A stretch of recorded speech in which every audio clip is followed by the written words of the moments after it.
L'idée étant effectivement que bon, bah, maintenant c'est Christine Lagarde admet qu'il y a une inflation durable. C'est pas trop tôt. Heu, oui, bah, enfin, oui, oui, c'est elle admet ça 6 mois après la Fed, donc c'est bien, on est dans Vaut les mieux normes, tard que quoi. jamais. Et c'est mais alors elle admet aussi maintenant, je ne sais pas ce que tu en penses, mais à mon avis parce qu'elle est dans une situation complètement impossible. C'est-à-dire d'un côté, une inflation très forte Mmh. et de l'autre côté, des pays, notamment du Sud, très, dépensiers et endettés Ouais.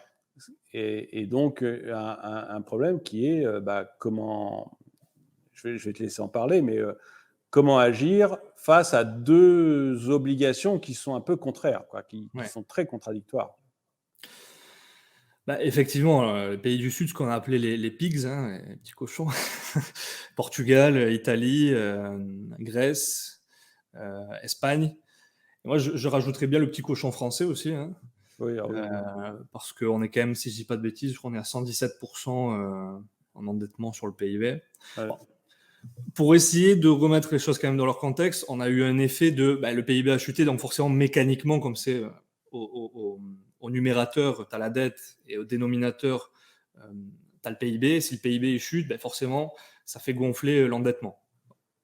Mais ça, c'était temporaire. Donc là, aujourd'hui, on a quand même le PIB qui a repris, qui a fait un effet de rattrapage. Et, et donc, malgré tout, c'est vrai qu'on a la dette le taux d'endettement qui est quand même élevé. Dans l'absolu, un taux d'endettement qui soit élevé, si on peut le payer, pourquoi pas. Mais c'est vrai que là, on se retrouve dans un scénario, enfin, moi, je considère que c'est le pire scénario pour la BCE, dans la mesure où il faut rembourser effectivement un stock de dette qui est énorme, et en même temps avec des taux qui remontent. Donc, ça veut dire que l'État, comme fait rouler sa dette, hein, il rembourse jamais vraiment, à chaque fois, il se rendette continuellement. Bah, forcément, le coût de la dette pourrait augmenter. Alors aujourd'hui, ils ont eu de la chance, entre guillemets, que durant 10 ans, on a eu des taux relativement bas, hein, à partir de un petit peu moins de 10 ans, à partir de 2015, avec le quantitative easing qui a fait pression à la baisse sur les taux. Donc ça a permis effectivement de diminuer le coût de la dette en Mmh. la faisant rouler à force. Mais c'est vrai que si les taux remontent là, et s'ils remontent durablement, parce que bah, pour lutter contre l'inflation, il va falloir remonter les taux, hein, c'est la loi de Taylor, euh, on risque d'avoir des problèmes pour rembourser notre dette. D'autant plus les pays qui sont dépensiers, qui ont des gros déficits, type Espagne, Italie, Portugal se sont améliorés quand même, mais la Grèce et la France, quand même, on a eu un gros déficit. Même si ça a été réduit, hein, avant la pandémie, ça se réduisait un petit peu, on n'était toujours pas en excédent, mais on avait quand même un déficit. Donc va se poser la question d'un côté, on a des pays qui sont pas austères, mais qui, qui font attention à la gestion de leurs comptes publics, type Allemagne, Autriche, Pays-Bas, etc. On a d'un côté ces pays-là, et de l'autre des pays qui sont dépensiers, qui ont un État très développé. Est-ce que c'est bien, est-ce que c'est mauvais? Moi j'ai mes idées, chacun partage ou pas, hein. Et donc on va avoir effectivement, comme tu disais, deux forces contraires qui vont entrer en collision entre il faut continuer à faire baisser les taux parce que j'en ai besoin pour me rendetter continuellement. Et de l'autre côté, bah, l'Allemagne, hein, bah, non, il va falloir les remonter parce que maintenant l'inflation est en train Ouais. d'exploser. Et donc, si l'inflation explose, ça veut dire que c'est les Allemands qui sont en train de subventionner les pays du Sud. Et ça, c'est important. Et du coup, on va avoir en plus un problème au niveau des civilisations, entre guillemets, où et pourquoi je dois payer pour les pays du Sud? Enfin, tu vois ce que je veux dire? Pourquoi c'est Ouais. les Allemands qui devraient payer, alors qu'eux, ils font attention, pour les pays qui, eux, ne font pas attention? Parce que la dette, elle se paye toujours. Si elle ne se paye pas avec l'impôt, elle se paye avec l'inflation. Donc, Oui, oui, c'est tout à ce qui fait. risque de se passer. Ouais. Oui et alors effectivement, pour compléter un peu, c'est vrai que les pays du Sud, eux en fait, pour pouvoir rembourser sa dette, il faut avoir un taux de croissance qui est supérieur au taux auquel on emprunte. Ce Or qui ne se produisait pas avec la Grèce, et c'est pour ça aussi que ça l'a mise un petit peu dans et le c'est pour ça comprendre. et donc nous, on a un problème, c'est qu'on a une très faible croissance Mm. et en même temps des taux d'intérêt qui augmentent et donc on va se retrouver effectivement avec des taux d'intérêt qui vont être supérieurs à notre taux de croissance, Mm. ce qui entraîne la ruine du pays, ça, il y a pas tellement de doute là-dessus, et donc au bout d'un moment, on fait: «Allô, le FMI, est-ce que vous pouvez venir nous aider?» Mm. heu, enfin, en fait, c'est un scénario à la grecque. Voilà, donc Ah là-dessus, il y a pas de ben, souci. là, effectivement, ça devient compliqué, d'autant plus que, il y a un deuxième problème. Donc, il y a ce problème-là où, effectivement, entre tu as les pays du Sud et du Nord qui, voilà, ça risque de friter au bout d'un moment. Et Mm. tu as le problème où la BCE se trouve dans une impasse, pour la simple et bonne raison que si un pays tombe, c'est l'euro qui est remis en question. C'est pour ça qu'elle n'a pas laissé tomber la Grèce. Mm. Parce que si tu laisses tomber un pays qui fait partie de la zone euro, bah, il peut avoir une perte de confiance dans l'euro parce que le pays fait faillite. Donc, voilà. Et donc, la BCE n'a pas intérêt à laisser tomber un pays parce que sinon, c'est l'euro qui est remis en question. Donc, tu vois que tu as quand même. C'est compliqué. Oui, Il faut oui, mais remonter. c'est pas sûr qu'elle puisse.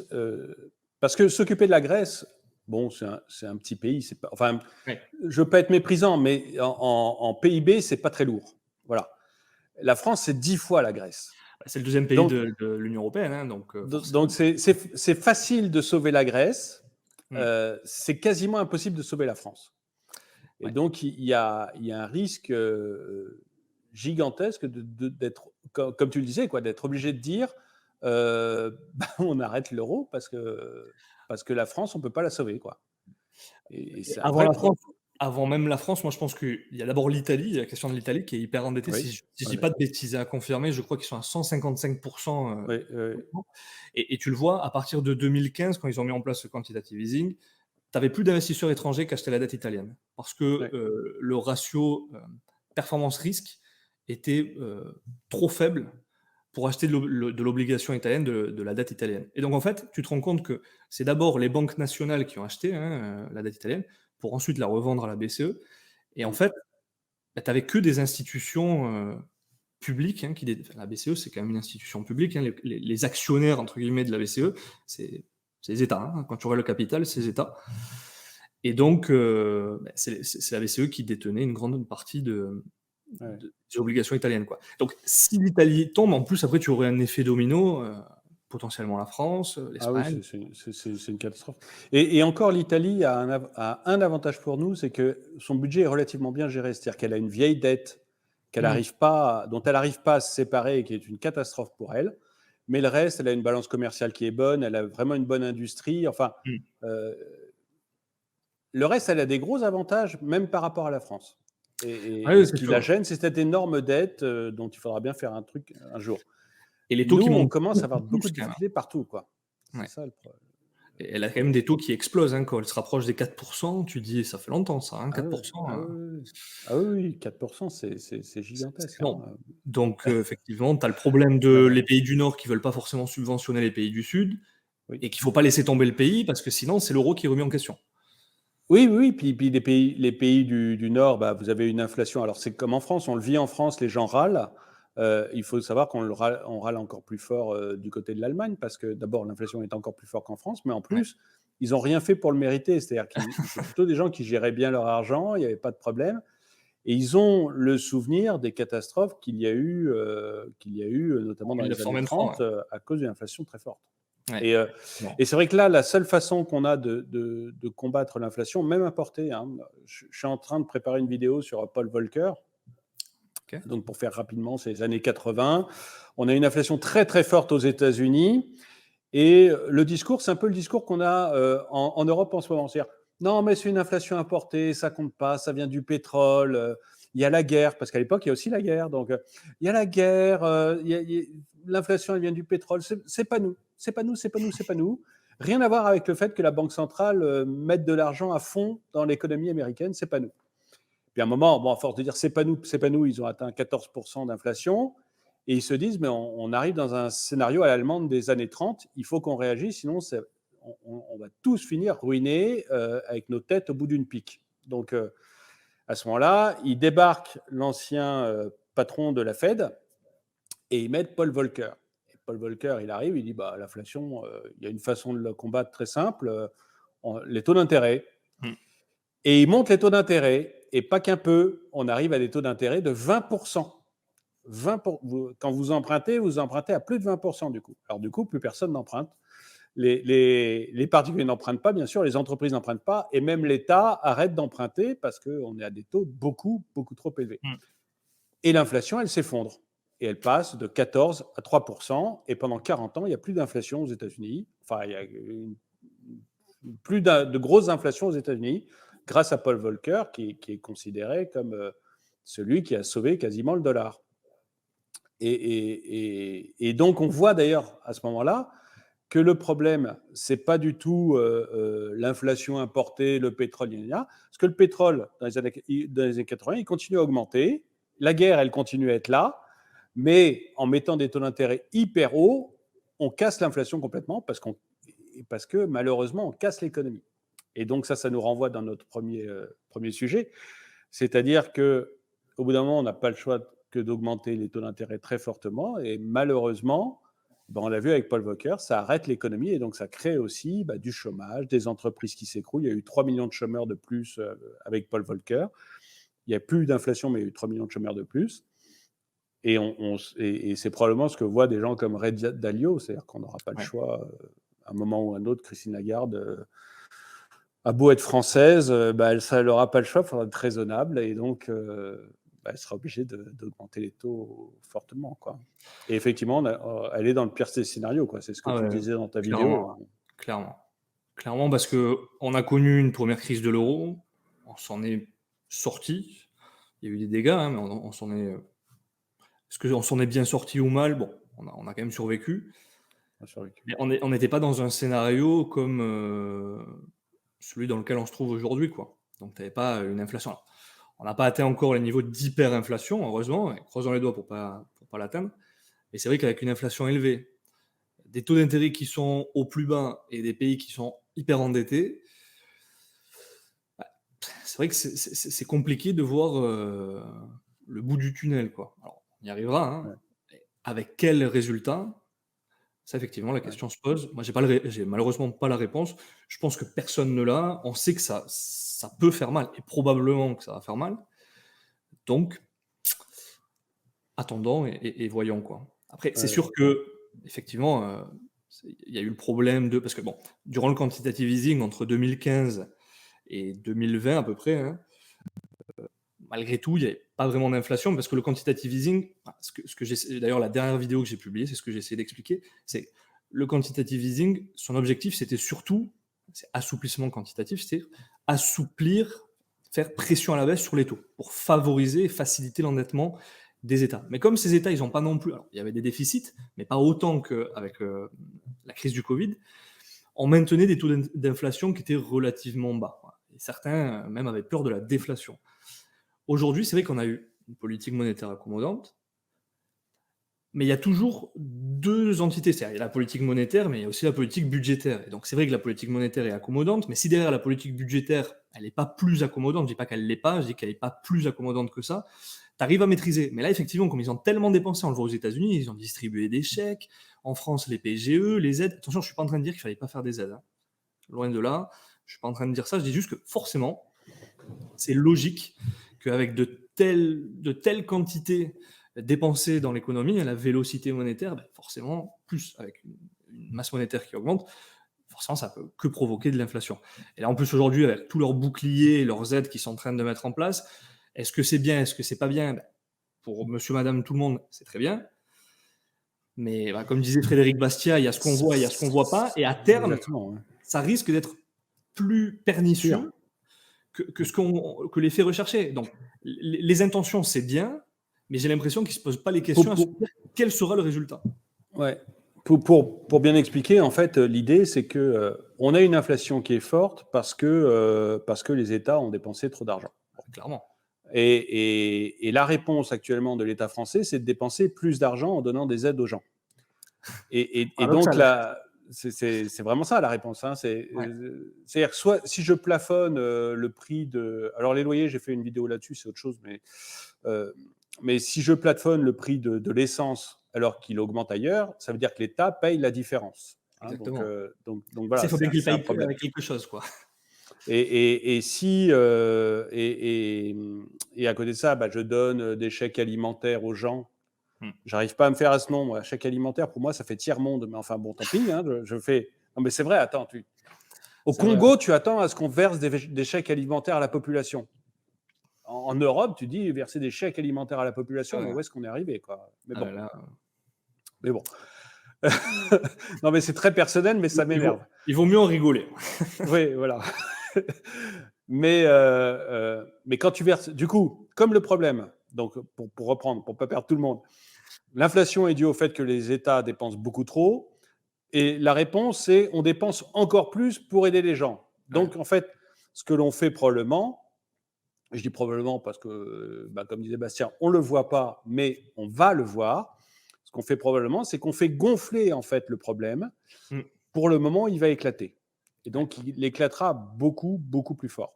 Donc, c'est probablement pas une solution. C'est quelque chose d'agréable pour les gens. C'est quelque chose de sympathique pour l'État à faire. Mais ça ne peut aller que dans le mur. Ça ne peut donner que ça. D'autant plus que voilà, l'État, c'est quand même nous indirectement, hein, donc il va falloir le payer. Oui. Voilà. Ah bah oui, il faut donc le payer. là, c'est quoi? C'est la patate chaude qu'on repousse, qu'on repousse, qu'on repousse. Et au bout d'un moment, on en vient à des situations comme celle qu'on est en train de vivre actuellement, où on est dans une impasse, il va falloir prendre des décisions et rapidement. Mais si en plus on se dit, mais non, il n'y a pas de problème, comme ils l'ont fait pendant plusieurs mois, effectivement, ça devient dangereux, quoi. Et voilà, ce que je disais tout à l'heure, c'est qu'effectivement, la masse monétaire augmente, mais avec le quantitative easing, c'est-à-dire que la limite, c'est quoi? C'est la demande de crédit, quoi. Les personnes qui veulent s'endetter. Donc, comme je dis, on a beau amener le cheval à l'abreuvoir, s'il n'a pas envie de boire, il ne boit pas. Et l'État, généralement, il a soif. Et là, encore plus. Et donc, forcément, comme tu as eu une augmentation de la masse monétaire et des dépenses massives, effectivement, la vélocité monétaire a augmenté. Donc, la rapidité avec laquelle la monnaie transite au sein de l'économie, ce qui fait que tu as de l'inflation.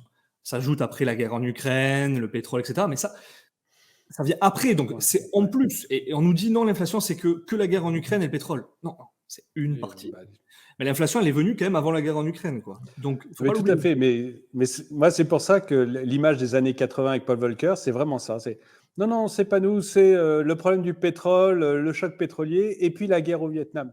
Nous, c'est rien du tout. Nous, on n'a rien fait. Il faut toujours là, on a la même chose, c'est-à-dire que c'est le pétrole et c'est Poutine, c'est lui le méchant qu'il faut accuser. Nous, on n'a rien fait. N'empêche, à un moment, on sera devant le mur et on commence à y être, et il n'y aura pas d'autre choix que de prendre des mesures espérons qu'ils soient à la hauteur. désagréables. Qui seront très, très désagréables. Et du coup, effectivement, oui, c'est ce qu'on disait, c'est que la tension entre le Nord et le Sud qui va se créer, donc entre les sérieux et les dépensiers qui va se créer, risque de faire exploser la zone, quoi. Si on fait pas attention, il y a un moment. Clairement, parce que voilà, comme on disait, il y a un dilemme, c'est est-ce que je laisse tomber les pays, mais j'ai l'euro qui est remis en question, ou est-ce que je laisse filer l'inflation, mais j'ai l'euro qui est remis en question aussi. Parce que s'il y a l'inflation, le pouvoir d'achat de l'euro chute, et donc les gens vont se réfugier dans d'autres actifs, lesquels, je sais pas, chacun fera un peu ce qu'il veut. Pourquoi l'or, les cryptos, bon, on verra, après on en parlera aussi si tu veux. Mais c'est vrai qu'on est dans une situation un petit peu inédite, quoi. Oui. Puis bon, il y a un moment, malgré tout, l'inflation, les gens finissent par râler. Là, c'est un miracle qu'ils ne râlent pas devant les pompes à essence. Moi, voilà, tant que tu as l'État qui fait cadeau de l'argent, ça passe. Ouais, bon. Mais il a beau faire cadeau d'un peu d'argent, on est à plus de 2 euros sur tous les, trucs. Ça devient compliqué.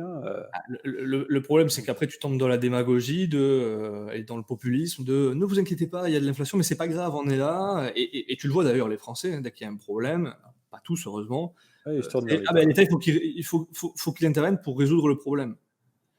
Non, c'est le problème. Tu peux pas demander au problème de résoudre le problème, quoi. Donc, oui, c'est vraiment. Demander plus de dépenses si c'est les dépenses qui ont causé le problème. Donc. Oui. Non, mais bon, c'est comme ça, on a un état dépensier. Et au début, le quantitative easing est peut-être plutôt fait pour que justement, avec de l'argent à taux zéro, il règle ses problèmes de dette et qu'on puisse passer à autre chose. Et en fait, ce qu'il a fait, c'est qu'il a augmenté ses problèmes de dette. Exactement. Ce qui était prévisible. Moi, honnêtement, je me souviens je crois que j'ai fait des vidéos à cette époque-là où je disais, bon, faites confiance à l'État français, il va y aller bien comme il faut. On ne fera pas des efforts. Tu vois déjà en 2012, quand Mario Draghi il a dit whatever is take, donc tu dis ok, tout sera fait. 2015, tu as le quantitative easing. beaucoup espéré qu'effectivement les États allaient essayer de résoudre leurs problèmes de dette, puisqu'ils avaient profité de Toba pour essayer de rembourser un petit peu. Et en fait, non, ils en ont juste Non, profité pour continuer d'augmenter c'est le ça, stock de dette. c'était la vie facile, donc ils sont allés vers la vie facile. Mais bon.